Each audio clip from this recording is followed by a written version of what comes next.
जय हिंद दोस्तों, स्वागत है आप सभी का अपने यूट्यूब परिवार बीए सेमेस्टर वाला में। दोस्तों, दीनदयाल उपाध्याय गोरखपुर विश्वविद्यालय और उससे जो संबंधित सभी कॉलेज हैं, उन सभी कॉलेजों में आपके एग्जाम होने वाले हैं। बीए थर्ड सेमेस्टर में सोशियोलॉजी यानी समाजशास्त्र।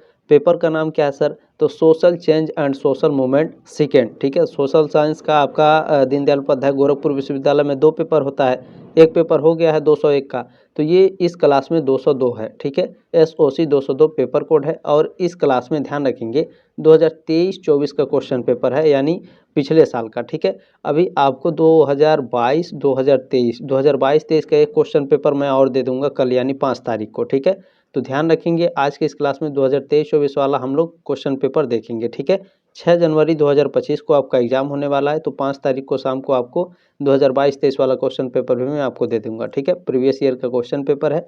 चले क्लास को स्टार्ट करते हैं। चले दोस्तों, एक बार अच्छे से आप लोग अपना क्वेश्चन पेपर देख सकते हैं। ठीक है, चले आगे बढ़ने का प्रयास करते हैं हम लोग। चलें नेक्स्ट देखते हैं।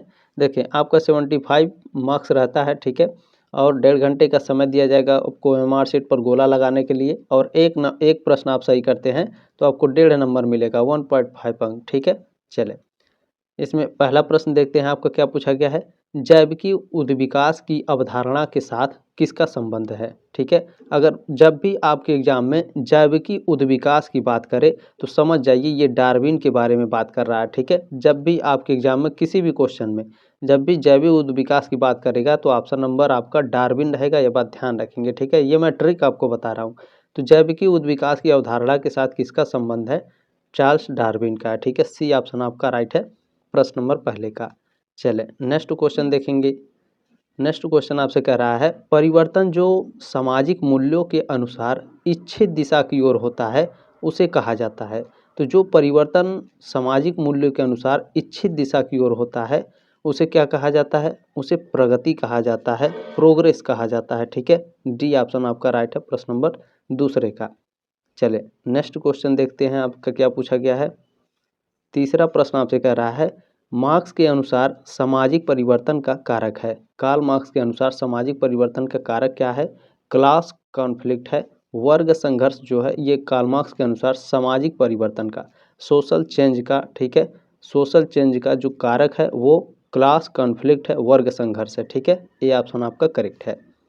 चले नेक्स्ट क्वेश्चन देखिएगा, आपसे क्या पूछा गया है। अच्छा, आप लोग कहते हैं कि सर जी आप यूपीएस से भी मिला लीजिए और आप गूगल से भी मिला करके तब आप बताया करिए। तो बिल्कुल बताएंगे। देखिए, जैसे आप लोग कहेंगे मैं वैसे करने के लिए रेडी हूँ। ठीक है, जैसे आप लोग कहेंगे मैं उसी तरह से आपको पढ़ाऊँगा। ठीक है, चले चिंता करने की कोई आवश्यकता नहीं है।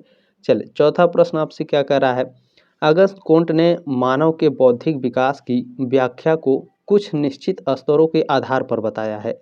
निम्नांकित में से किस एक स्तर को कोंत ने उल्लेख नहीं किया है? तो अंगस काम्टे ने देखें प्रत्यक्षवादी को उल्लेख किया है, धार्मिक को भी उल्लेख किया है, तात्विक को भी उल्लेख किया है। ठीक है, लेकिन मानवतावादी को इन्होंने उल्लेख नहीं किया है। ध्यान रखेंगे, ये ऑप्शन आपका राइट है।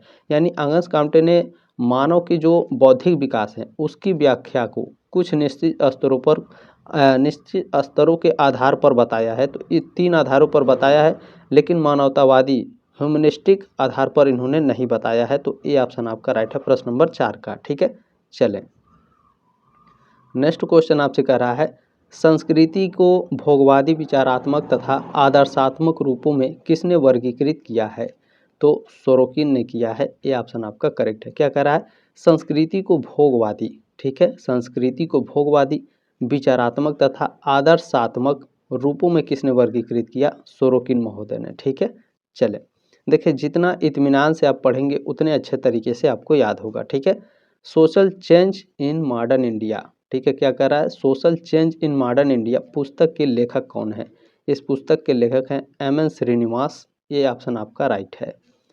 चले नेक्स्ट क्वेश्चन क्या कह रहा है आपसे, निम्नांकित में से कौन सी विशेषता है, ऐसी कौन सी विशेषता है जो आधुनिकीकरण यानी मॉडर्नाइजेशन का प्रमुख लक्षण है? मॉडर्नाइजेशन का प्रमुख लक्षण होता है तार्किकता। ठीक है, यानी रेशियोनलिटी जो है दोस्तों, तार्किकता, ये आपके आधुनिकीकरण का प्रमुख लक्षण होता है। ठीक है, बी ऑप्शन आपका राइट है प्रश्न नंबर 7 का। एकदम इत्मीनान से पढ़ते चलना है। 6 तारीख को आपका पेपर है, तो आराम से एक एक क्वेश्चन पेपर देख लेंगे। ठीक है, मॉडर्नाइजेशन ऑफ इंडियन ट्रेडिशन, क्या कर रहा है? Modernization of Indian tradition. तो इसके लेखक कौन है? इसके लेखक हैं योगेंद्र सिंह। बी ऑप्शन आपका राइट है प्रश्न नंबर 8 का। चले प्रश्न नंबर 9 देखेंगे क्या कह रहा है। सामाजिक आंदोलन के सिद्धांतों में से कौन कौन सा एक सिद्धांत है जो नए आंदोलन की प्रकृति और कारणों को स्पष्ट करने से संबंधित है? सामाजिक आंदोलन के सिद्धांतों में, ठीक है, सामाजिक आंदोलन हो गया, इसके सिद्धांतों में कह रहा है कि कौन सा एक सिद्धांत है जो आंदोलन की प्रकृति और कारणों, ठीक है, आंदोलन और प्रकृति के कारणों को स्पष्ट करने से संबंधित है। तो यह आपका संरचनात्मक सिद्धांत है, ठीक है। स्ट्रक्चरल थ्योरी क्या है? यह आपके सामाजिक जो आंदोलन है इसके सिद्धांतों में आंदोलन और कारण, ठीक है, इन दोनों को स्पष्ट करता है। बी ऑप्शन आपका राइट है। चले नेक्स्ट क्वेश्चन क्या है। नेक्स्ट क्वेश्चन कह रहा है जो आंदोलन परंपरागत जीवन प्रणाली के सभी महत्वपूर्ण पक्षों में परिवर्तन लाने के लिए अहिंसक ढंग से किए जाते हैं उन्हें कहा जाता है। तो उन्हें आपका रूपांतकारी आंदोलन कहा जाता है, ठीक है, ट्रांसफॉर्मेटिव मूवमेंट कहा जाता है। सी ऑप्शन आपका राइट है, ठीक है। जो आंदोलन परंपरागत जीवन प्रणाली, ठीक है, इसके सभी महत्वपूर्ण पक्षों में परिवर्तन लाएगा, ठीक है, अहिंसक ढंग से। जब भी अहिंसक ढंग से लाएगा तो ये क्या होगा? आपका रूपांतकारी आंदोलन होगा, ट्रांसफॉर्मेटिव मूवमेंट होगा, ठीक है। चले नेक्स्ट क्वेश्चन आपसे क्या कर रहा है। स्वतंत्रता के बाद, ठीक है, पश्चिम बंगाल के किसानों द्वारा निम्नांकित में से किस आंदोलन के द्वारा अपने विरोध को अभिव्यक्त किया गया? किस आंदोलन के द्वारा? तो तेभगा आंदोलन के द्वारा, ठीक है, तेभगा आंदोलन के द्वारा स्वतंत्रता के बाद पश्चिम बंगाल के जो किसान थे वो तेभगा आंदोलन के द्वारा अपने विरोध को प्रदर्शन किए थे। सी ऑप्शन आपका करेक्ट है, ठीक, क्लियर। चले नेक्स्ट क्वेश्चन देखेंगे आपसे क्या कह रहा है। देखिए पुनरुद्धार आंदोलन की अवधारणा सर्वप्रथम किसके द्वारा प्रस्तुत की गई? क्या कह रहा है? पुनरुद्धार आंदोलन, ठीक है, पुनरुद्धार आंदोलन यानी रिवाइवल मूवमेंट, ठीक है, रिवाइवल मूवमेंट की अवधारणा किसके द्वारा प्रस्तुत की गई है? तो यह आपका एंथोनी वेलेस के द्वारा प्रस्तुत की गई है। ए ऑप्शन आपका राइट है प्रश्न नंबर 12 का। क्वेश्चन नंबर 13 आपसे पूछा है जिस आंदोलन का उद्देश्य विद्यमान व्यवस्था में आमूल परिवर्तन लाना हो, यानी विद्यमान व्यवस्था माने प्रेजेंट टाइम में, ठीक है, प्रेजेंट टाइम में जो व्यवस्था है उसमें आमूल परिवर्तन लाना हो, उसे कहा जाता है, क्या कहा जाता है? क्रांतिकारी आंदोलन कहा जाता है, ठीक है। बी ऑप्शन राइट है प्रश्न नंबर 13 का। जिस आंदोलन का उद्देश्य क्या है? विद्यमान व्यवस्था यानी प्रेजेंट टाइम में जो व्यवस्था है उसमें परिवर्तन अगर लाना है तो क्या होगा? क्रांतिकारी आंदोलन होगा, रिवोल्यूशनरी मूवमेंट होगा, ठीक है। चले नेक्स्ट क्वेश्चन देखिएगा क्या कह रहा है आपसे। कह रहा है कि किसानों के खेड़ा, क्या कह रहा है? किसानों के खेड़ा आंदोलन का संबंध भारत के किस राज्य से है? तो यह भारत के गुजरात राज्य से है खेड़ा आंदोलन, ठीक है। डी ऑप्शन आपका राइट है प्रश्न नंबर 14 का, यानी 14 नंबर प्रश्न का, ठीक है। किसानों का खेड़ा आंदोलन का संबंध भारत के किस राज्य से? गुजरात के। चले नेक्स्ट क्वेश्चन देखेंगे आपसे क्या कह रहा है। प्रश्न नंबर आपका 15 है महिलाओं की दशा में सुधार करने के लिए भारत में एक संस्थात्मक सुधार आंदोलन किस शताब्दी में शुरू हुआ? महिलाओं की दशा में सुधार के लिए, ठीक है, भारत में एक संस्थात्मक सुधार आंदोलन किस शताब्दी में शुरू हुई? 19वीं शताब्दी में। सी ऑप्शन आपका राइट है प्रश्न नंबर 15 का, ठीक है। चले नेक्स्ट क्वेश्चन देखेंगे क्या कह रहा है आपसे। कह रहा है कि भारत में 1970 के दशक में महिलाओं द्वारा, ठीक है, निम्नांकित में से किस एक का नेतृत्व किया गया? तो महिलाओं के द्वारा नारी मुक्ति आंदोलन का नेतृत्व किया गया था, ठीक है, फेमिनिस्ट लिबरेशन मूवमेंट का। ए ऑप्शन आपका राइट है प्रश्न नंबर 16 का। चले नेक्स्ट क्वेश्चन आपसे कह रहा है लड़कियों को शिक्षा देने वाली भारत की प्रथम महिला शिक्षिका कौन है? तो ये आपकी सावित्रीबाई फुले हैं, ठीक है, ये ऑप्शन आपका राइट है। लड़कियों को शिक्षा देने वाली भारत की प्रथम महिला शिक्षिका कौन है भैया? सावित्रीबाई फुले। अच्छा, ये सारे आपके कॉम्पिटिटिव एग्जाम में भी कहीं ना कहीं पूछे जाते हैं, तो ध्यान रखेंगे इनको, ठीक है। चले नेक्स्ट क्वेश्चन कह रहा है निम्नांकित में से कौन एक महिला आंदोलन का मुख्य उद्देश्य है? महिला आंदोलन का मुख्य उद्देश्य क्या होता है? लैंगिक भेदभाव का उन्मूलन, ठीक है। सी ऑप्शन आपका राइट है, यानी एबोलिशन ऑफ जेंडर डिस्क्रिमिनेशन, ठीक है। चलें सी ऑप्शन आपका राइट है प्रश्न नंबर 18 का। चलिए नेक्स्ट क्वेश्चन आपसे पूछा है, महिलाओं को स्वयं सहायता समूह में क्या करा, महिलाओं को स्वयं सहायता समूह में संगठित करके उन्हें स्वरोजगार, ठीक है, स्वरोजगार के लिए आर्थिक सहायता देने वाली योजना का नाम है। तो स्वयं सिद्धा योजना है, ये ऑप्शन आपका राइट है, प्रश्न नंबर 19 का। चलिए नेक्स्ट क्वेश्चन आपसे पूछा है, पर्यावरण आंदोलन संबंधित है तो वायु प्रदूषण से संबंधित है, एयर पोल्यूशन से, और जल प्रदूषण से संबंधित है यानी वाटर पोल्यूशन से, और मृदा प्रदूषण से भी आपका संबंधित है। तो इन सभी से डी ऑप्शन आपका करेक्ट है। चलिए अच्छा, इस नंबर पर आप लोग अपना क्वेश्चन पेपर सेंड कर दीजिएगा, और जो लोग क्वेश्चन पेपर भेजते हैं आप सभी लोगों का बहुत बहुत धन्यवाद, ठीक है। चलें, इससे क्या होता है, देखिए आप लोगों को मैं क्वेश्चन पेपर दे दे रहा हूँ, जब आप 4th सेमेस्टर में जाएंगे तो भी आपको क्वेश्चन पेपर मिल जाएगा सोशियोलॉजी का, ठीक है। तो इसी तरह से 5th 6th सेमेस्टर में जाएंगे, जो बच्चे भेजते रहते हैं वो आपको प्रोवाइड होता रहता है। तो ये आपकी जिम्मेदारी है कि आप लोग भी अपना क्वेश्चन जरूर भेजें इस नंबर पर, ताकि बाकी बच्चों को भी जो आपसे जूनियर लेवल के हैं, ठीक है, उनको भी आपको ये जब वो आएंगे 3rd सेमेस्टर में, तब उनको मैं क्वेश्चन पेपर दिखा सकूं, ठीक है। आपकी ये जिम्मेदारी है कि आप लोग अपना क्वेश्चन पेपर जरूर सेंड करें। चलें, नेक्स्ट क्वेश्चन कह रहा है आपसे, उत्तराखंड में चिपको आंदोलन को प्रभावपूर्ण बनाने में निम्नलिखित में से किसका योगदान आधारभूत माना जाता है। तो लगभग 90% बच्चे डी ऑप्शन लगाएंगे, ऐसा नहीं है। देखिए जो हेमंत नंदन बहुगुणा है, ठीक है, एच.एन. बहुगुणा, ये एच.एन. बहुगुणा जो है, हेमंत नंदन बहुगुणा, ये कांग्रेस के नेता रह चुके हैं, ठीक है। तो इसका राइट आंसर डी नहीं होगा। ध्यान रखेंगे बहुगुणा आप नाम देख करके नहीं लगाना है, ठीक है।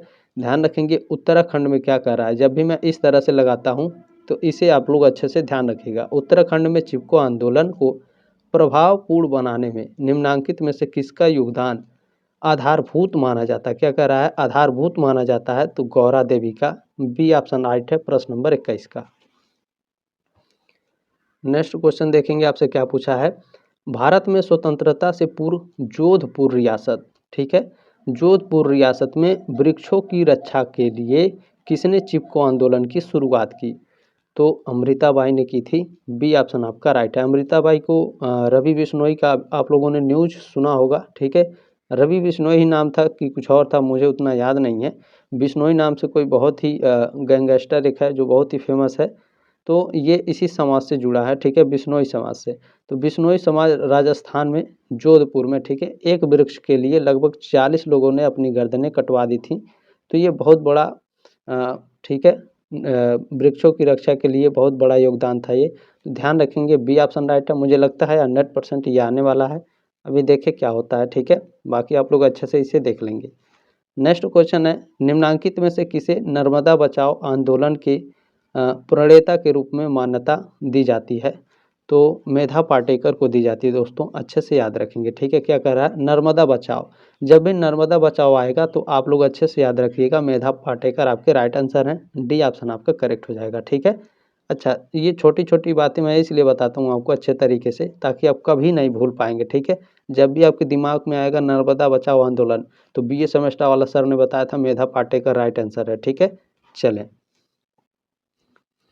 नेक्स्ट क्वेश्चन क्या है, किस दिन विश्व पर्यावरण दिवस मनाया जाता है। तो ये तो बताने की ज़रूरत नहीं है, आप सभी लोग जानते हैं, ठीक है। 5 जून को हर साल विश्व पर्यावरण दिवस मनाया जाता है, बी ऑप्शन आपका राइट है, प्रश्न नंबर 24 का। चलिए, प्रश्न नंबर 25 क्या है, भारत में किस वर्ष को महिला सशक्तिकरण, ठीक है, किस वर्ष को महिला सशक्तिकरण वर्ष घोषित किया गया है। 2001 को, बी ऑप्शन आपका राइट है, प्रश्न नंबर 25 का। चलें, नेक्स्ट क्वेश्चन क्या आ रहा है कि निम्नलिखित में से कौन सी विशेषता है जो सामाजिक आंदोलन का अनिवार्य आधार है। सामाजिक आंदोलन का अनिवार्य आधार क्या होता है, तो आइडियोलॉजी होता है, ठीक है, वैचारिकी। सामाजिक आंदोलन का अनिवार्य आधार क्या है, वैचारिकी है, आइडियोलॉजी, बी ऑप्शन आपका राइट है। अब जब भी आपके दिमाग में आएगा ये प्रश्न कि सामाजिक आंदोलन का अनिवार्य आधार क्या होता है, तो वैचारिकी होता है, ठीक है, अब आप कभी नहीं भूलेंगे। चलें, नेक्स्ट क्वेश्चन देखते हैं। नेक्स्ट क्वेश्चन कह रहा है, कौन सी दशा भारत में सामाजिक आंदोलन का प्रमुख परिणाम है। कौन सी दशा, ये चारों दशाएं हैं, ठीक है, तो ये दशा हो गई। तो भारत में सामाजिक आंदोलनों का प्रमुख परिणाम है इन चारों दशाओं में से कौन है, तो दुर्बल वर्गों में नेतृत्व का विकास है, ठीक है, सी ऑप्शन आपका राइट है, प्रश्न नंबर 27 का development of leadership in beaker section. ठीक है, चलें नेक्स्ट क्वेश्चन देखेंगे आपसे क्या कर रहा है। प्रश्न नंबर 28 है दोस्तों, सामाजिक आंदोलन क्या है। ठीक है, सोशल मूवमेंट क्या होता है। तो सोशल मूवमेंट आपका एक प्रोसेस होता है, प्रक्रिया होता है। ठीक है, ये ऑप्शन आपका राइट है। चले, ये भी लगता है मुझे 100% आएगा। चले नेक्स्ट क्वेश्चन देखते हैं क्या है। पूछा गया कि दलितों के उत्थान, क्या कह रहा है, दलितों के उत्थान के लिए डॉक्टर भीमराव अंबेडकर ने अपना कार्य किस प्रदेश से आरंभ किया। तो महाराष्ट्र से इन्होंने आरंभ किया था दोस्तों। ठीक है, राइट आंसर आपका डी है, महाराष्ट्र से दलितों के उत्थान के लिए भीमराव अंबेडकर ने, ठीक है, अपना आंदोलन प्रारंभ किया था, अपना कार्य प्रारंभ किया था, सॉरी आंदोलन नहीं। ठीक है, ध्यान रखेंगे, वर्क पूछा है, आंदोलन नहीं पूछा है। डी ऑप्शन आपका राइट है। नेक्स्ट क्वेश्चन क्या कर रहा है, किसने जनजातियों की परिस्थिति में, क्या कर रहा है, परिस्थिति में सुधार लाने के लिए आंदोलन का नेतृत्व किया। तो ठक्कर बप्पा ने किया था। ठीक है, बी ऑप्शन आपका। अच्छा, इसको कैसे याद करना है, कर रहा है जनजातियों की परिस्थिति में सुधार। ठीक है, इतना याद रखिएगा, जनजातियों की परिस्थिति में सुधार जब भी आएगा तो ठक्कर बप्पा आपके राइट आंसर होंगे। ठीक है, याद हुआ, क्लियर। चलें नेक्स्ट क्वेश्चन क्या कर रहा है आपसे, निम्नांकित में से कौन सा परिवर्तन, ठीक है, ये परिवर्तन है, इन चारों में से कौन सा परिवर्तन है जो सामाजिक आंदोलन का परिणाम नहीं है। तो ध्यान रखेंगे दोस्तों, इस्लाम का विस्तार। ठीक है, इस्लाम का विस्तार आपके क्या कर रहा है, सामाजिक आंदोलन का परिणाम नहीं है। बाकी दुर्बल वर्गों की परिस्थिति में सुधार, ये तो क्या है, सामाजिक आंदोलन का परिणाम है। ठीक है, नमामि गंगे परियोजना भी है, क्षेत्रीय असमानताओं में कमी भी है, लेकिन इस्लाम का विस्तार आपके क्या कह रहा है, सामाजिक आंदोलन का परिणाम नहीं है। सी ऑप्शन आपका राइट है, प्रश्न नंबर 31 का। अच्छा, आप लोगों ने जो प्यार और सपोर्ट दिया इसके लिए बहुत बहुत धन्यवाद। 6 तारीख को आप लोगों का एग्ज़ाम ख़त्म हो जाएगा। ठीक है, तो फिर आप लोग नेक्स्ट सेमेस्टर में मिलेंगे हमसे, 4th सेमेस्टर में, और जल्द ही आप लोगों की क्लासेस में स्टार्ट कर दूंगा फरवरी लास्ट से। ठीक है, चलें नेक्स्ट क्वेश्चन है दोस्तों, मार्क्सवादी दृष्टिकोण। ऐसा नहीं है कि मैं केवल आपको क्वेश्चन पेपर दे देता हूँ, मेरा काम खत्म हो जाता है। एक तरह से मैं आपके यूनिट वाइज, आपके पहली बात तो मैं आपका सिलेबस ख़त्म कर देता हूँ, उसके बाद सॉल्वेड मॉडल पेपर देता हूँ, फिर महासंग्राम रिवीजन क्लासेस, और मैं आपसे वादा करता हूँ कि देखिए मैं आपसे आपके एग्ज़ाम से पहले मैं आपको क्वेश्चन पेपर दे दूँगा, वो भी 2 वर्षों का। ठीक है, 2 वर्षों का, 3 वर्षों का, या फिर 1 वर्षों का, जितना भी क्वेश्चन पेपर मेरे पास रहता है मैं आपको दे देता हूँ कि ये लीजिए, इसके बेस पर भी आप अपनी तैयारी कर सकते हैं। तो एक प्रकार से BA सेमेस्टर वाला चैनल जितना दीनदयाल उपाध्याय गोरखपुर विश्वविद्यालय के लिए मेहनत करता है, उतना यूट्यूब पर कोई नहीं मेहनत करता है। ठीक है, तो मेहनत तो सभी करते हैं, लेकिन सबसे ज़्यादा मेहनत मैं ही करता हूँ, आप लोग देखते होंगे, चाहे फर्स्ट सेमेस्टर हो, थर्ड हो, या फिर 5th सेमेस्टर हो, चाहे आपका माइनर सब्जेक्ट हो या फिर मेजर सब्जेक्ट हो, सबके लिए मैं मेहनत करता हूँ। ठीक है, पूरी दिन रात पूरी लगन से मेहनत करता हूँ। तो ये आपका अपना ही चैनल है, सब्सक्राइब कर लीजिएगा। इसी तरह से आपको 4th, 5th और 6th सेमेस्टर में भी मैं कभी निराश नहीं करूँगा दोस्तों। ठीक है, चलें नेक्स्ट क्वेश्चन आपसे कह रहा है कि मार्क्सवादी दृष्टिकोण के अनुसार सामाजिक आंदोलन का स्रोत क्या है। ध्यान से देख लीजिएगा, क्या कह रहा है, मार्क्सवादी दृष्टिकोण, ये तो हो गया। तो मार्क्सवादी दृष्टिकोण के अनुसार सामाजिक आंदोलन का प्रमुख स्रोत क्या है। तो इसका स्रोत है वर्ग संघर्ष, क्लास कॉन्फ्लिक्ट है। ठीक है, सी ऑप्शन आपका राइट है। मार्क्सवादी दृष्टिकोण के अनुसार सामाजिक आंदोलन का स्रोत क्या है, स्रोत है इसका क्लास कॉन्फ्लिक्ट, वर्ग संघर्ष। ठीक है, चलें नेक्स्ट क्वेश्चन आपसे पूछा है, सामाजिक आंदोलन की मार्क्सवादी व्यवस्था आंदोलन के किस प्रकार से संबंधित है। तो देखें, आपके UPH में दिया है इकोनॉमिक मूवमेंट, वो भी सही दिया है, क्योंकि जब आप इतना सर्च करेंगे, ठीक है, जब आप केवल इतना सर्च करेंगे तो आपको इकोनॉमिक मूवमेंट मिलेगा, लेकिन जब आप पूरा सर्च करेंगे ऑप्शन लेकर के तो इसमें क्रांतिकारी आंदोलन भी आएगा। ठीक है, तो इसका राइट आंसर क्या होगा, आप लोग अपने बेस पर भी तैयार कर सकते हैं, लेकिन मेरे हिसाब से बी ऑप्शन आपका करेक्ट होना चाहिए। ठीक है, कि सामाजिक आंदोलन की जो मार्क्सवादी व्यवस्था थी, ये आंदोलन की किस प्रकार से संबंधित है। तो ये आंदोलन के क्रांतिकारी आंदोलन से संबंधित भी हो सकता है, और इसमें देखें आर्थिक मूवमेंट भी हो सकता है। ठीक है, यानी जो इकोनॉमिक मूवमेंट है ये भी हो सकता है। तो मेरे हिसाब से यहाँ पर देखा जाए तो बी ऑप्शन आपका करेक्ट है। ठीक है, बाकी आप लोग क्या डिसाइड करते हैं, या फिर यूनिवर्सिटी भी ऐसी क्या डिसाइड करती है उसके ऊपर डिपेंड है। ठीक है, चलें नेक्स्ट क्वेश्चन क्या है, देखिए पूछा गया है कि क्योंकि आप लोग कहते हैं कि सर जी यूपीएस में गलत दिया रहता है। बिल्कुल यूपीएस में बहुत सारे ऐसे क्वेश्चंस के आंसर होते हैं। अच्छा, 2 क्वेश्चन सेम पूछा रहेगा अलग अलग साल में, ठीक है। मान लीजिए 2023 में पूछा है, 2024 में पूछा है, इसका आंसर सी बताएगा और इसका आंसर डी बताएगा सेम क्वेश्चन का, ठीक है। तो ऐसा यूपीएस में बहुत होता है। तो ऐसे लेकर के यूपीएस को नहीं चलना है, गूगल को भी ध्यान में रख करके हमें चलना है, ठीक है। तो इसका राइट आंसर आप बी मानेंगे, ध्यान रखेंगे, ठीक है। चलें, नेक्स्ट क्वेश्चन आपसे कह रहा है, किसने तुलनात्मक अभाव बोध के आधार पर, क्या कह रहा है, तुलनात्मक अभाव बोध के आधार पर सामाजिक आंदोलन की विवेचना की? तो किसने करी? रॉबर्ट मर्टन ने, ठीक है। बी ऑप्शन आपका राइट है। तुलनात्मक अभाव बोध जब भी आएगा आपके एग्जाम में तो आप लोग ध्यान रखेंगे रॉबर्ट मर्टन लगाना है। मैं इसलिए ऐसा बता रहा हूँ, देखें बहुत बच्चे हैं जो कंफ्यूज हो जाते हैं, सर जी बी वाला बताए थे कि सी वाला बताए थे, समझ में नहीं आ रहा। तो ऐसे में केवल इसलिए मैंने अब तैयारी कर लिया, रणनीति है ये कि तुलनात्मक अभाव बोध जब भी एग्जाम में आएगा रॉबर्ट मर्टन आपके राइट आंसर होंगे, ठीक है। ध्यान रखेंगे, केवल इतना याद रखना है, तुलनात्मक अभाव बोध रॉबर्ट मर्टन, ठीक है। देखिए पूरे यूट्यूब पर आपको इस तरह से कोई नहीं बताएगा। आप, मुझे पता है कुछ बच्चे देखें टाइम नहीं मिल पाता है कि वो ग्रेजुएशन की तैयारी अच्छे से कर सके, कुछ बच्चे होते हैं अच्छे से पढ़ते हैं, तो जो अच्छे से पढ़ते हैं उनके लिए भी अच्छा है, जो अच्छे से नहीं पढ़ पाते हैं उनके लिए तो सबसे बेस्ट है, ठीक है। चलें, नेक्स्ट क्वेश्चन है, किस लेखक ने संघर्ष को सामाजिक व्यवस्था के लिए उपयोगी माना? क्या करा? संघर्ष को, ठीक है, संघर्ष को सामाजिक व्यवस्था के लिए उपयोगी माना है, किसने माना है? लेविस कोजर ने। सी ऑप्शन आपका राइट है। संघर्ष को सामाजिक व्यवस्था के लिए उपयोगी किसने माना है? लेविस कोजर ने, ठीक है। चले, नेक्स्ट क्वेश्चन है, सोशल मूवमेंट इन इंडिया, ठीक है, इस पुस्तक के लेखक कौन है? इस पुस्तक के लेखक हैं MSA राव, ठीक है। डी ऑप्शन आपका राइट है प्रश्न नंबर 36 का। चले, नेक्स्ट क्वेश्चन आपसे पूछा है, भारत में संपूर्ण क्रांति आंदोलन, इतना याद रखना आपको, संपूर्ण क्रांति आंदोलन किसके द्वारा आरंभ किया गया? तो जयप्रकाश नारायण के द्वारा, ठीक है। जब भी संपूर्ण क्रांति की बात करें जयप्रकाश नारायण, बी ऑप्शन आपका राइट है।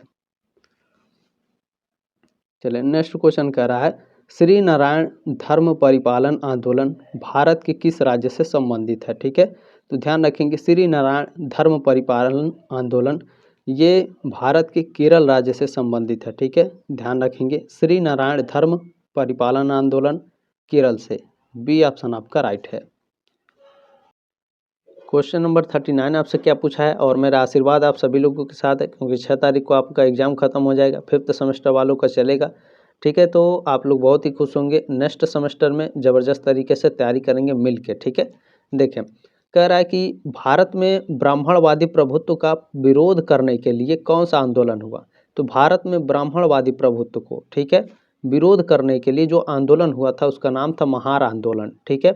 भारत में ब्राह्मणवादी यानी ब्राह्मणों का जो प्रभुत्व था उसका विरोध करने के लिए कौन सा आंदोलन हुआ था? महार आंदोलन, ये ऑप्शन आपका राइट है। चलिए, नेक्स्ट क्वेश्चन कह रहा है, सिद्धू तथा कान्हू, ठीक है, ये दो नाम हो गया आपका, ये दोनों किस आंदोलन से संबंधित हैं? तो ये दोनों आपके संथाल आंदोलन से संबंधित हैं, ठीक है। सिद्धू कान्हू संथाल आंदोलन, सिद्धू कान्हू संथाल आंदोलन, सी ऑप्शन आपका राइट है। चले, नेक्स्ट क्वेश्चन क्या है, आर्य समाज के आंदोलन की प्रकृति क्या थी? जो आर्य समाज है दोस्तों, ठीक है, आर्य समाज जो आंदोलन है इसको तो आप शुरू से पढ़ते आ रहे हैं, इसकी प्रकृति क्या है तो बताने की जरूरत नहीं, आप सभी लोग जानते हैं ये सुधारवादी आंदोलन है, शुरू से पढ़ते आ रहे हैं, सी ऑप्शन आपका राइट है, ठीक है, रिफॉर्मिस्ट है। चलें, नेक्स्ट क्वेश्चन देखेंगे आपसे क्या कह रहा है, ताना भगत आंदोलन किस तरह के आंदोलन का उदाहरण है? रूपांतकारी आंदोलन है, पुनरुद्धार प्रतिरोधी आंदोलन है, या विरोधपूर्ण आंदोलन है? ठीक है, बताने का प्रयास करेंगे आप सभी लोग, ठीक है। चले, सभी लोग बताइए, आप लोग बताइए, जो ताना भगत आंदोलन है किस तरह का आंदोलन है? तो ये आपका देखें रिवाइवल आंदोलन है, ठीक है, पुनरुद्धार आंदोलन है, बी ऑप्शन आपका राइट है। चले, नेक्स्ट क्वेश्चन क्या है, जिस आंदोलन का उद्देश्य विद्यमान व्यवस्था से आमूल परिवर्तन लाना होता है उसे कहा जाता है? देखिए सेम क्वेश्चन पूछा है, ठीक है, तो इसका क्या होगा? क्रांतिकारी आंदोलन होगा, ठीक है। ध्यान रखेंगे बी ऑप्शन आपका राइट है। ध्यान रख लेंगे कि क्वेश्चन 2 बार पूछा गया है, ठीक है, क्या कह रहा है, इसीलिए मैं इसको अच्छे से पढ़ा रहा था। देखिए, विद्यमान व्यवस्था में आमूल परिवर्तन लाना हो तो ये क्या होता है आपका क्रांतिकारी आंदोलन। बी ऑप्शन आपका राइट है, ठीक है। प्रश्न नंबर 43 का ऑप्शन नंबर बी करेक्ट है। नेक्स्ट क्वेश्चन आपसे क्या पूछा है, भारत में निम्नांकित में से कौन एक दशा, ठीक है, कौन सी एक दशा है जो कृषक आंदोलन का कारण नहीं रही है, कारण नहीं रही है, बेरोजगारी, ठीक है, जो ग्रामीण बेरोजगारी है ये। डी ऑप्शन आपका राइट है, ठीक है। चलें नेक्स्ट क्वेश्चन देखेंगे आपसे क्या कह रहा है। नेक्स्ट क्वेश्चन है कि निम्नलिखित में से कौन बिश्नोई आंदोलन, ठीक है, देखें यहाँ पर आया है बिश्नोई आंदोलन से जुड़ा था, तो बिश्नोई आंदोलन से अमृता देवी जुड़ी हैं, ठीक है, ये ऑप्शन आपका राइट है। चलें नेक्स्ट क्वेश्चन क्या है, भारत में पहली सूती मिल की स्थापना कब हुई, क्या करा, भारत में पहली सूती मिल की स्थापना कब हुई थी, 1854 में, 1854। बी ऑप्शन आपका राइट है प्रश्न नंबर 46 का।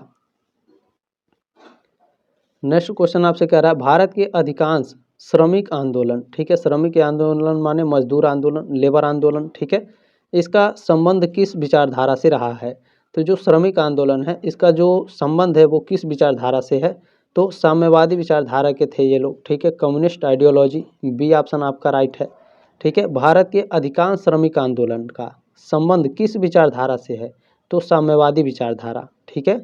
चलें